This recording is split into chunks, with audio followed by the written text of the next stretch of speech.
Governor صاحب اگر آپ کو نہیں لانا ہے تو مت لائیں،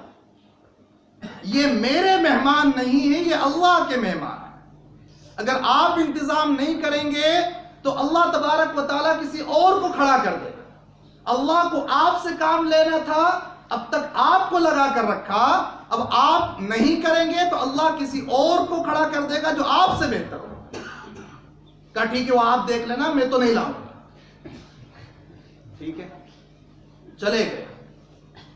رات کو سونے کی حالت میں اللہ تعالیٰ نے انہیں خواب دکھلایا۔ گورنر صاحب خواب میں کیا دیکھتے ہیں کہ قیامت قائم ہو چکی ہے، میدان محشر برپا ہے، اور میدان محشر میں وہ چھوٹے بڑے جو بچے تھے وہ بھی سب نظر آ رہے ہیں۔ ان سے اللہ تبارک و تعالیٰ کی طرف سے کہہ دیا گیا کہ جاؤ تم تو بخشے بخشائے ہو، بغیر حساب کتاب کی جنت میں چلے جاؤ۔ اس لیے کہ طبرانی کی روایت ہے، اور ابن قیم فرماتے ہیں لہو شواہد حسان،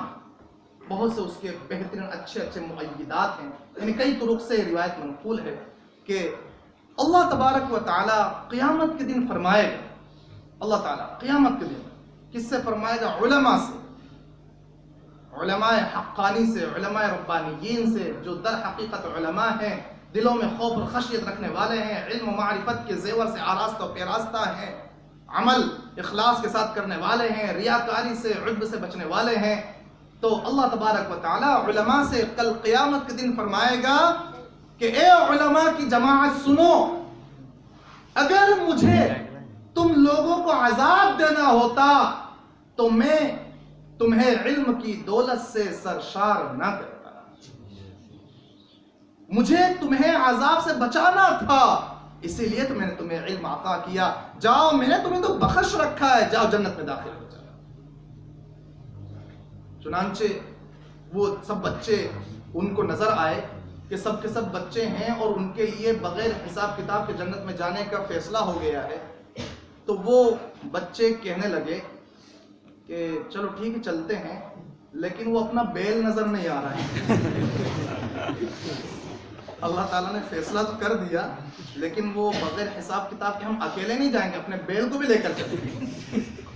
چنانچہ دیکھنے لگے ادھر ادھر، کہا کہ وہ اپنا بیل تو وہاں پھنسا ہوا ہے حساب کتاب میں۔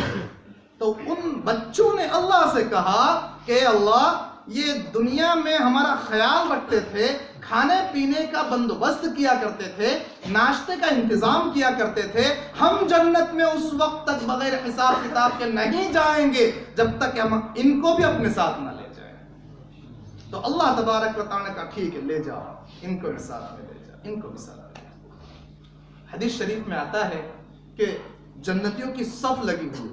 جنتیوں ایسی صفیں لگی، جنتی جا رہے ہیں، جہنمیوں کی صف لگی ہوگی، عفوا جہنمیوں کی ایسے صف لگی ہوئی ہوگی، اور جنتی گزر کر جا رہا ہوگا، جنتی گزر کر جا رہا ہوگا۔ جیسے دنیا کے اندر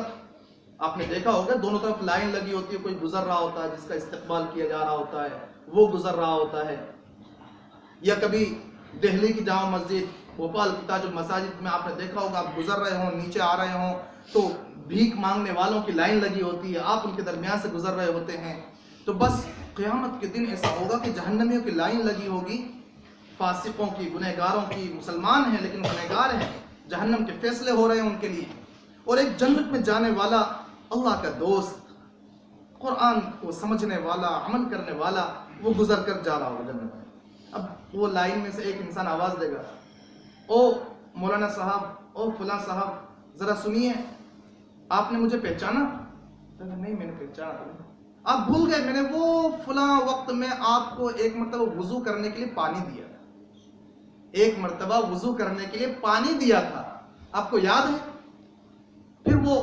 یاد کرے گا، اللہ کی طرف سے اس کے دماغ میں ڈالا جائے گا، وہ جس دن کا جس تاریخ کا واقعہ رہا ہوگا تو وہ ڈالا جائے گا اس کے دماغ میں، وہ کہے گا ہاں مجھے یاد ہے۔ اب کیا چاہتے ہو؟ تاکہ بس اللہ تبارک و تعالیٰ سے سفارش کیجیے نا، آپ تو جنت میں جا رہے ہیں، اس ایک عمل کی برکت سے اللہ تعالیٰ میرے لیے جنت کا فیصلہ فرما دے۔ چنانچہ یہ اللہ سے سفارش کرے گا اور اللہ تعالیٰ اس کی سفارش کو قبول فرمائے گا اور اس کے لیے جنت کا فیصلہ کرتا ہے، اللہ تعالیٰ اس کے لیے جنت کا فیصلہ فرمائے گا۔ میرے بھائی جب ایک مرتبہ وضو کا پانی دینے پر یہ معاملہ ہوتا ہے تو اگر کوئی مدرسے کے اندر بور کروا دے، مدرسے کے خرچ کو اگر اپنے ذمہ لے لے تو اس کے لیے کیا معاملہ ہو؟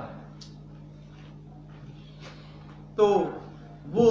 جو گورنر صاحب تھے ان کی آنکھ کھلی صبح میں جیسے ہی آنکھ کھلی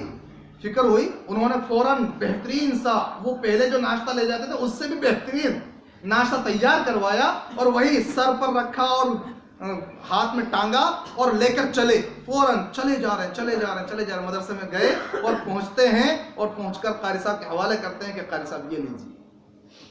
کیا ہوا؟ آپ تو نہیں لانے والے؟ نہیں، بس آپ تو وجہ مت پوچھئے کہ میں کیوں لایا ہوں، بس آپ تو رکھ لیجئے اور مرتے دم تک ان سب کا خرچ میں ہی اٹھاؤں،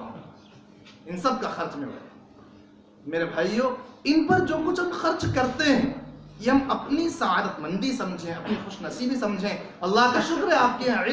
علم کی کمی نہیں ہے، علماء کی کمی نہیں ہے، حفاظ کی کمی نہیں ہے، خرچ کرنے والوں کی کمی نہیں، لیکن شیطان نے جو قسم کھائی ہے، شیطان اپنی قسم میں حانث ہونے کو تیار ہے۔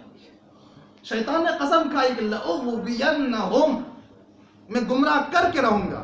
آپس میں فرقوں میں تقسیم کر کے، آپس میں گروہوں میں تقسیم کر کے، آپس میں خاندانوں میں تقسیم کر کے، آپس میں لڑا کر، پھوٹ ڈلوا کر، آپس میں وہ اس طرح کا انتشار اور اختلاف پیدا کرنے کی کوشش کرتا ہے جس کے نتیجے میں بظاہر مسجدوں کے، مدرسوں کے نقصانات نظر آ رہے ہوتے ہیں اور آپس میں ان کے نقصانات اس حد تک پہنچ رہے ہوتے ہیں کہ پھر شیطان پڑھے لکھے لوگوں کو بھی اس لائن سے ہٹانے میں بسا اوقات کامیاب ہو جائے۔